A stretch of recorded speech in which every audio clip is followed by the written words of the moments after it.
जय हिंद दोस्तों, आपके अपने YouTube चैनल आरपी क्लासेस में आपका हार्दिक स्वागत है।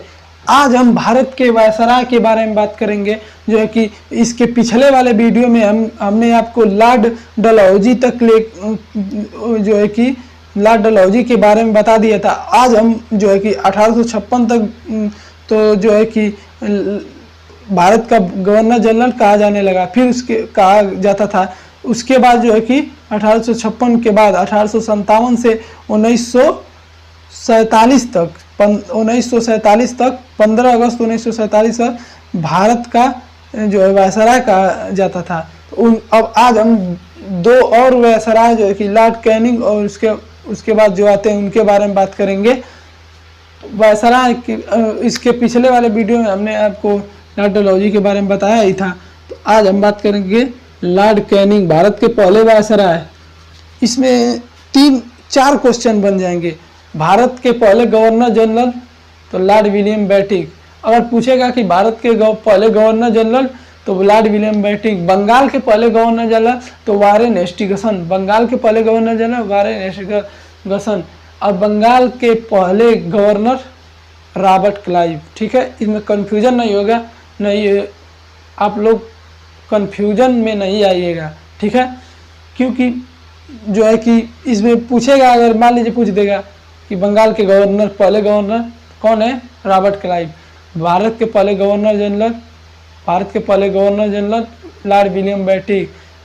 बंगाल के पहले governor general lord Warren Hastings. ठीक है, भारत के पहले वायसराय तो लॉर्ड कैनिंग। कौन थे? Lord Canning. लॉर्ड कैनिंग को भारत का पहला ईस्ट इंडिया कंपनी का अंतिम भारतीय governor general, east India company का अंतिम भारतीय गवर्नर जनरल थे लॉर्ड कैनिंग। इन्हें ये जो है कि भारत के अंतिम गवर्नर ईस्ट इंडिया कंपनी द्वारा नियुक्त भारत के अंतिम गवर्नर जनरल। पूछेगा, इसमें आप कंफ्यूजन में नहीं आएगा। पूछेगा कि ईस्ट इंडिया कंपनी द्वारा नियुक्त भारत के पहले अंतिम governor general, east India company द्वारा नियुक्त भारत के अंतिम गवर्नर जनरल कौन है? तो लॉर्ड कैनिंग थे। इसके बाद जो 1856 में ये बने। ठीक है, लॉर्ड हेस्टिंग्स 1856 बने थे। उनके उसी साल उनको देहांत हो गया। तो इसके बाद जो है कि लॉर्ड कैनिंग को भारत का अंतिम गवर्नर जनरल बनाया गया। भारत का ईस्ट इंडिया कंपनी द्वारा नियुक्त भारत का अंतिम गवर्नर जनरल बनाया गया। ठीक है, ये एक बात याद रखिएगा। पूछेगा, अगर क्वेश्चन पूछता है तो ईस्ट इंडिया कंपनी जरूर आएगा उस क्वेश्चन में। ये नहीं पूछेगा, अगर पूछ देगा भारत का, बस पूछेगा अगर भारत का अंतिम गवर्नर जनरल, तो आप क्या मार के आएंगे? भारत का अंतिम गवर्नर जनरल तो लॉर्ड माउंटबेटन। कौन? Lord Mountbatten. यदि यह पूछ देता है कि ईस्ट इंडिया कंपनी द्वारा नियुक्त भारत का अंतिम governor general, east India company द्वारा अगर नियुक्त भारत का अंतिम गवर्नर जनरल तो लॉर्ड कैनिंग। ठीक है, कंफ्यूजन नहीं आएगा। लॉर्ड कैनिंग 1856 से कितना तक 62 तक। 1856 से 1862 तक ये रहे। इन्होंने कई जो है कि कई काम किए, मतलब सबसे अधिक लगता है काम, अच्छा काम, कुछ अच्छे काम किए, कुछ खराब काम किए। ये तो अच्छा खराब तो जिसे विचारधारा पर निर्भर करता है, जिसकी विचारधारा जिस पर होती है। जैसे कि किसी की विचारधारा किसी को पसंद आती है, किसी की विचारधारा किसी को पसंद आती है, उसी प्रकार ऐसा भी है। तो लॉर्ड कैनिंग ने अच्छा किया या खराब किया है, इससे हमें क्या लेना देना है? हमें तो पढ़ना है भैया। तो लॉर्ड कैनिंग 1856 से 1862 तक। ठीक है, लॉर्ड कैनिंग ने सबसे पहले क्या किया? तो सबसे पहले इनके जो कैसे जो है कि भारत के वायसराय बने, इनके बारे में हम बात जानेंगे। बात है कि जो है कि 1856 के बाद जब ये ईस्ट इंडिया कंपनी ने इनको भारत का गवर्नर जनरल नियुक्त किया, तो उसी समय जो है कि 1857 में क्या हुआ कि 29 मार्च की बात है, 29 मार्च 1857 में बैरकपुर में बैरकपुर में जो है कि गाय की चर्बी से जो बना था, ये मान लीजिए कार बंदूक है, एक सिपाही था तो बंदूक है, तो गाय की जो चर्बी से ये यहाँ से जो कि उसका बना होता है, गाय की चर्बी से कारतूस, जो कारतूस होता है उसका गाय की चर्बी से बना होता है। तो उसको काटने के लिए जो है कि मंगल पांडे ने मना कर दिया। एक सिपाही था मंगल पांडे, उसने कहा कि मैं नहीं काटूंगा, मैं निकल जाता हूँ, मतलब वो सिपाही से निकल गया। तो उसे इस कारण 8 अप्रैल 1857 को फांसी दे दी गई। यहीं से जो है कि मेरठ से जो है कि 1857 की क्रांति शुरू हुई थी। 1857 की क्रांति शुरू हुई थी। तो पूछेगा कि 1857 की क्रांति के समय भारत का वायसराय कौन था? तो लॉर्ड कैनिंग था। कौन था? लॉर्ड कैनिंग था। ठीक है। 1857 की क्रांति, इनके शासनकाल में महत्वपूर्ण कार्य हुआ। 1857 की क्रांति हुआ।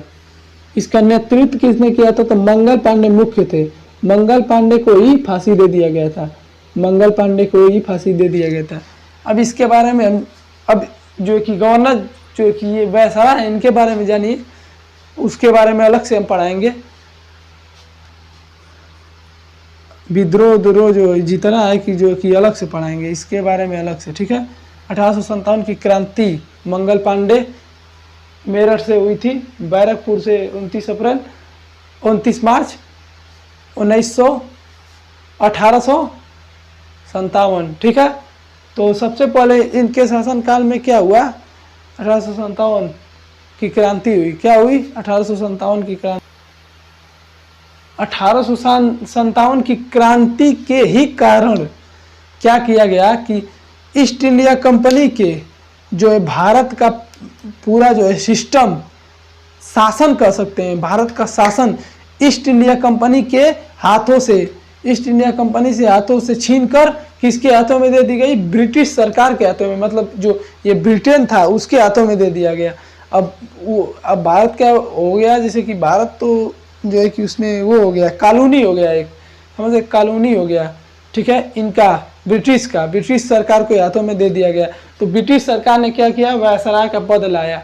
किसका पद? वायसराय का पद लाया। वायसराय का पद लाया। ठीक है। इन्होंने अब लॉर्ड कैनिंग ने 1857 की क्रांति हो गई। अब इसके बाद आते हैं तो 1861 में इन्होंने जो है कि उच्च न्यायालय अधिनियम पारित किया। उच्च न्यायालय अधिनियम 1861 में उच्च न्यायालय अधिनियम, कौन सा? हाई कोर्ट अधिनियम, हाई कोर्ट एक्ट पारित हुआ। कौन सा एक्ट? हाई कोर्ट एक्ट पारित हुआ। इसके तहत 1862 में दोस्तों, 1862 में क्या हुआ? 1862 में कलकत्ता, याद करने का सही तरीका, बम्बई, कलकत्ता और मद्रास। बम्बई,